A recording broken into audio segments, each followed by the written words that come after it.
sakto. Kainit lang. Ikot mo sa dila mo yan. Yung gilid ang ano, yung Unahin gilid yung ang gilid. itong gilid, yung ibabaw mainit talaga.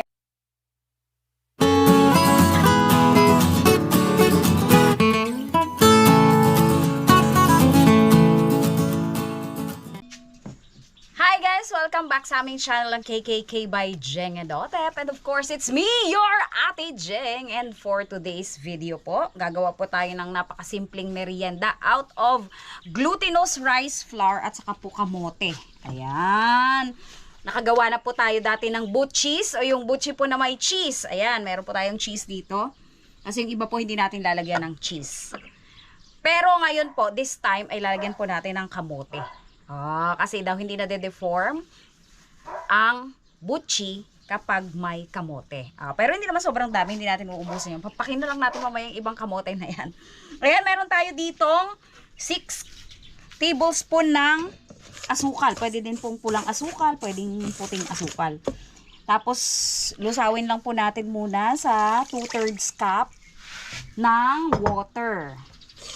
Kailangan po malusaw yung ating asukal bago po natin ilagay ang ating glutinous rice flour. Ayan, lusaw-lusawin po muna natin. Kailangan po lusaw na lusaw. Ayan, hayaan muna nating malusaw-lusaw pa dyan. And for the meantime, ang ating pong kamote ay balatan muna natin. Siyempre meron tayo ditong supot na maluwag. Meron po akong biniling panibagong mga gloves, kaya lang hindi pa dumadating. Ayan, pagtsagaan muna natin ang ating gloves. Babalatan muna natin ang ating kamote. Kasi kailangan, ano tayo? Kamayin mo na insan. Kamayin ko na insan. Mainit insan. Mainit-init pa kasi yung kamote ko. Pero ramdam ko pa rin naman dito sa plastic. Kaya lang mas maganda na rin yung ganyan. Kasi imamash natin.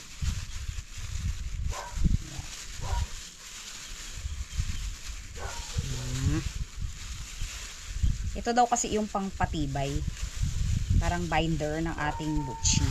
Kasi noon yung naalala ko nga, yung ginawa kong butchi dati, nagpuputukan talaga yun. Nagde-deform, iba-iba na yung ano niya, naging itsura. So, i-mash muna natin ang ating kamote, pero syempre, walang buo-buo. Isalin ko na ito sa aking, sa aking ibang lalagyan. Para at least, dito ko na lang i-mash sa mas malaki. Yan. Kasi nagkakandatapon, sayang ang ating kamote. Alam niyo ba, ang mahal ng kamote ngayon. Magkano daw ang puhunan? 70 per kilo, no? Samantalang dati po, ang kamote ay nasa ano lang? 35 lang. Ang mura lang po ng kamote before eh. Ngayon, ano siya? Siyempre, ano yan? Yung law of supply and demand. Wala pong supply ngayon. Kaya mahal po ang kamote natin. Yan, masahin po natin. Yan, didikit naman kasi yan sa kamay ko din kapag kinamay. Yan, mash na siya. Meron po kasi mga buo-buo.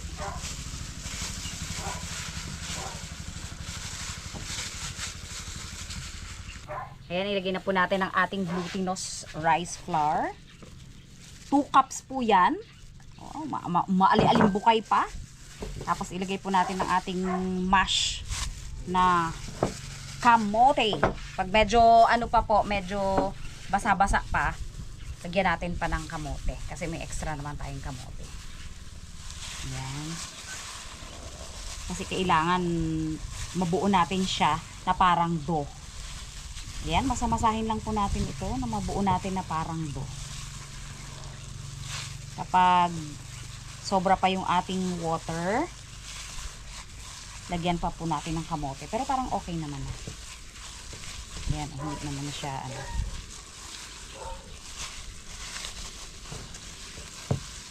Yan.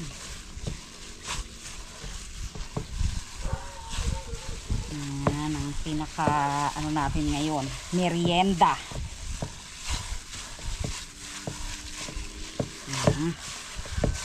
Naman siya, dikit-dikit na naman syempre ang ating gloves. Yung binili ko po ngayon ay latex. Yung nagfi-fit siya sa kamay. Baka cervical gloves. Parang ganun. Pero ano siya, yung pang kitchen. Pang kitchen talaga siya. Tingnan ko cervical gloves. Alin? Cervical gloves para Pangit naman ang surgical. kapit na kapit. Pero parang ganun na nga siya. Actually, parang ganun siya. Parang surgical gloves din yung kitchen gloves na yun. Kitchen gloves ang tawag sa kanya. Pero parang surgical gloves din. Materialis. Parehas lang naman halos ang materials. Kasi pag ganito po, tingnan nyo na lang. Oh. Saka nabubutas pa po ito. Kaya minsan talagang mas matino pang gumamit ng ng kamay. Yan, tingnan nyo naman po. Oh, meron na tayong Anuhin pa natin. Masahin pa natin ng konti para mabuo. Okay na rin to. Hindi na siya masyadong basang-basa. Goods na yan. Tingnan natin kung kayang bilogin. Tingnan nyo naman yan. Hindi, syempre kakamayin ko na naman yan mamaya. Okay na yan. Hindi na natin kailangan dagdagan ng kamote. Pero may kamote pa, sarap papakin. Lagyan na lang kaya natin. Pero tama na to, marami na yung kamote na yun. Yan. Sa pagbilog po, magkakamay na lang talaga ako.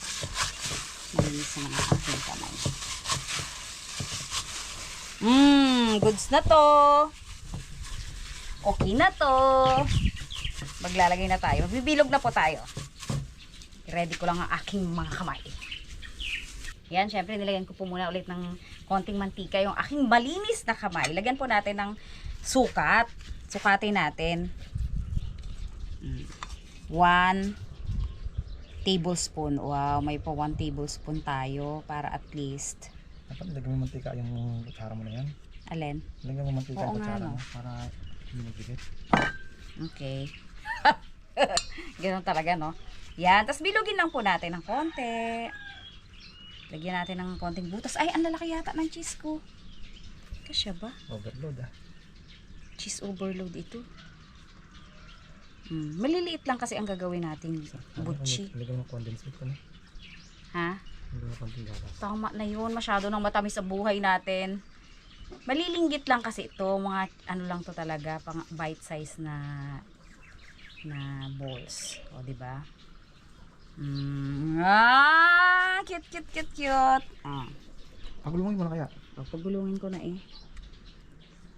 Para hindi siya dikit-dikit mamaya. Yan. O, pagulungin natin sa ating sesame seeds. Parang magkukulang pa ang sesame seeds. Ang dami. Tapos bilugin ulit natin. Gusto ko siya bilog. Hindi ko mabilog. Ito ka na hulmahan. Maano yung kamay ko?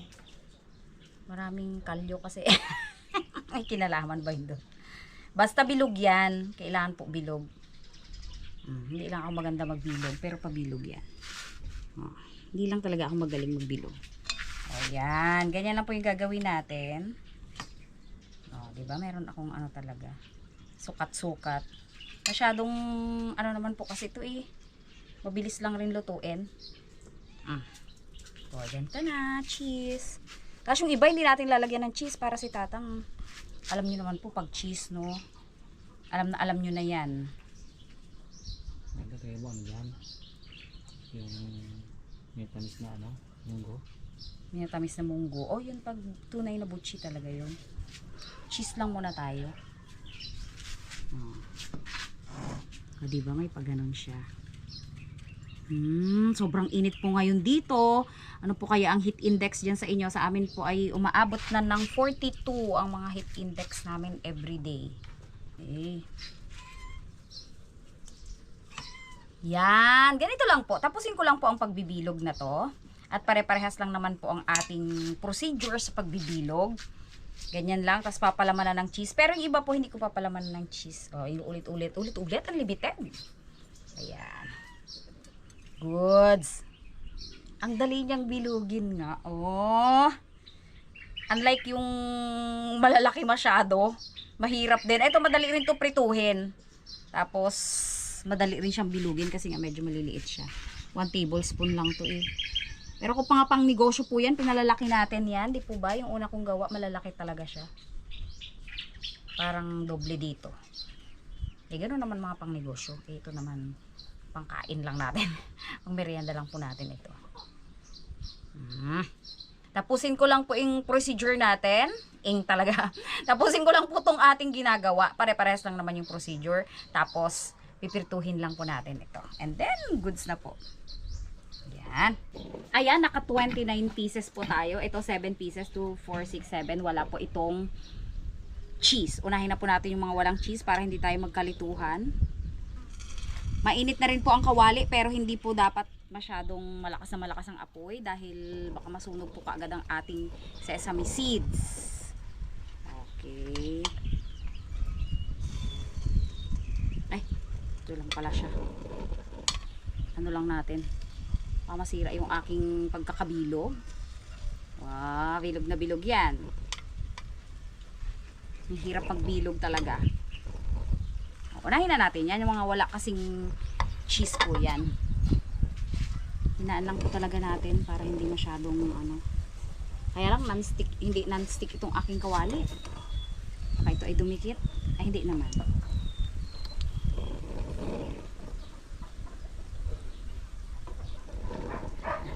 Ayan.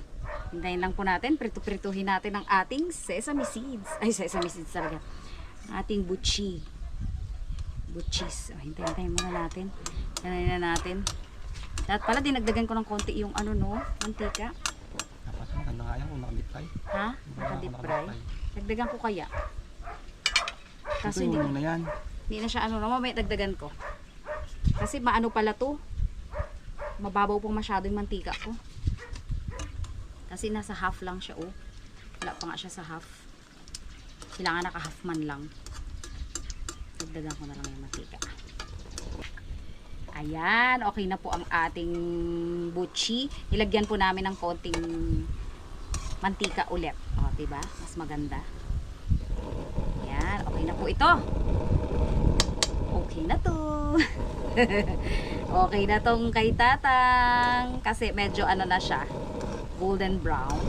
Kasi baka masunog naman kung tatagalin pa natin. Gora na tayo. Medyo malakas po ang hangin ngayon. Baka po nag-iiba-iba ang sound ng boses ko. Kasi syempre ano po yan.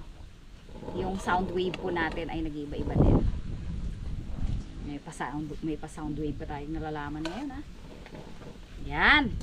Tingnan nyo naman po.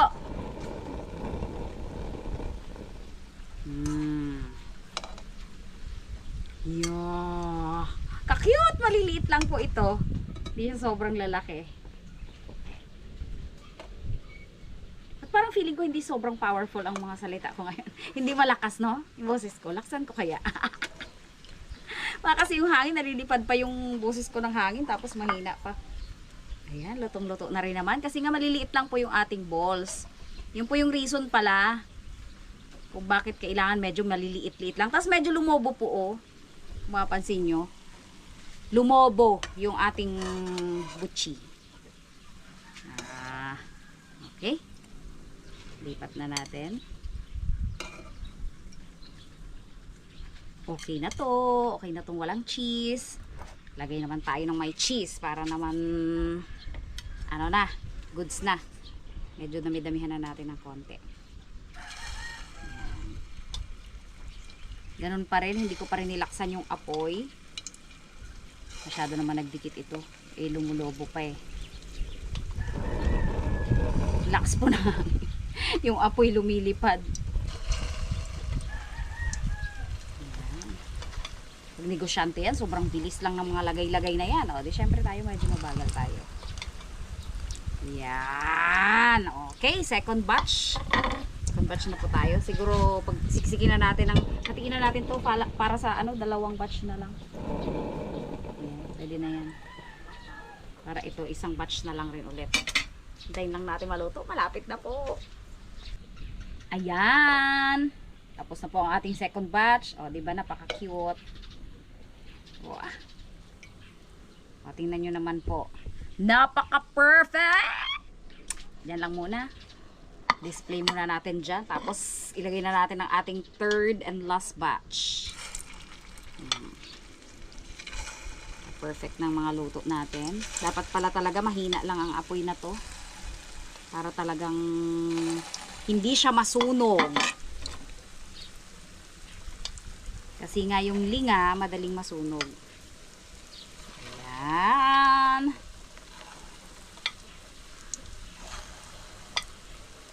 Yan, naka-cute. Oh. Very, very cute ang mga bilog natin. Mga butchi natin. Ayan, hintayin lang po natin ang last batch natin. Ilang piraso pa. Tapos, merienda time na po. Ito, para lumamig na rin yan. Yung nasa pabilog. O, kaya inayos ko po ng ganyan para alam namin kung saan yung medyo malamig-lamig na. Kasi syempre habang hinihintay to, lumalamig na po yung nauna nating mga batch. Ito medyo malamig-lamig na tong kay Tatang. Okay na po yan. Ayan, hintayin lang po natin. Ayan, goods na po ito. Pinatay ko na yung apoy habang hinahango ko. Para hindi na masyadong masunog pa yung iba. Pero ito, ganitong-ganito lang po, light brown. At lumobo na po yan. O, diba? Lumulobo siya. Pag lumobo na, ay, goods na yun. Baka masunog pa eh. Apat lang pala yung kasya sa gitna. So, maiinitan din talaga yung ating luto na. Ay, inaayos ko para maganda ang ating picture. Ikutin ko pa tong iba kasi may parang medyo pa. Ay, hindi. Luto na rin.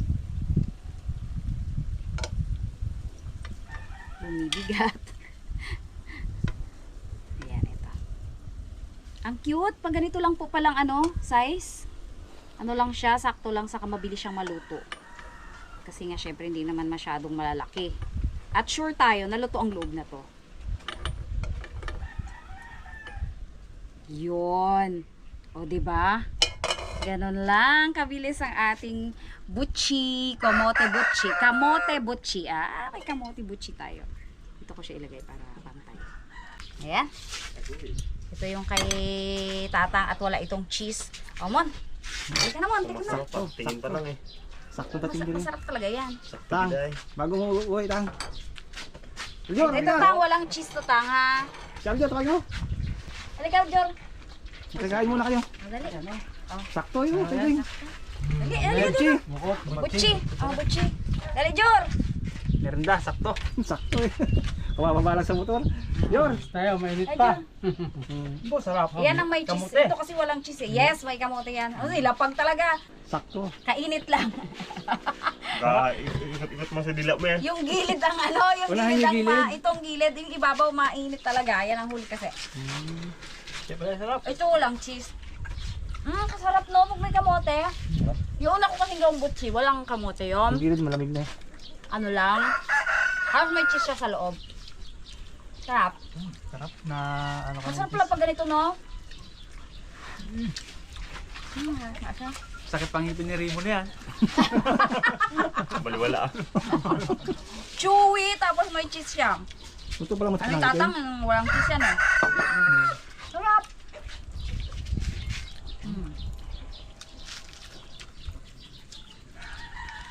Hindi mo lang siya pwedeng lulunoy ng Hindi, yung tagilid malamig na. Yung tagilid. mainit eh. Mainit ang nadakma ko. Ay, ibabaw. Minsan ang gilid malamig na. Malamig din yung ibabaw. Ay, yung ilalim. Baka naman. Jor. Baka pa Jor. Jor. Baka po. Grabe ah. Ako pang isa lang yan talaga kasi malagkit yan eh. Mabigat sa tiyan. Mukhang hindi ka antibag Tatang yung kanya yung walang juice ah. Ano? Sabi mo kabusog. Malagkit ba naman yan? Tapos may kamote pa. Sakto. Sarap yung may cheese. Sarap ito sa akin malingit ka. Hindi daw pwede. Mas one. Hindi daw pwede sa akin. Pero dalawa na. Sarap eh. Ganda ng loob niyo. Ganda ng loob. Correct. Dito lang. Isang cheese. Nalusaw talaga yung cheese eh. Yep. Yung cheese. Yung cheesy talaga ha. Nalusaw yung cheese. Saka hindi ko talaga tinamisan yan ha. Sakto lang ha. Hindi masyado matamis yan. Kasi huwag matamis yan. Lasa rin yung kamote ah. Hindi ako makakain. Chewy pala siya no pag kainit man. Kainit na yung dali ko. Ayan. Nakatuwa. Marami na namang nakakain, no? Lagi mo nakakachamba sa aking mga balls eh, Ano na kalaan? Mag-asawa, no? mag-asawa. Sino? Mrs. Sarabas, Jeff. Makalaan. Pati si Gray kasama. pati si Gray Ngayon, yung dalawa naman. malagkit balls. O ngayon naman, ito namang butchi. Lakas. Kamote butchi. O, yan.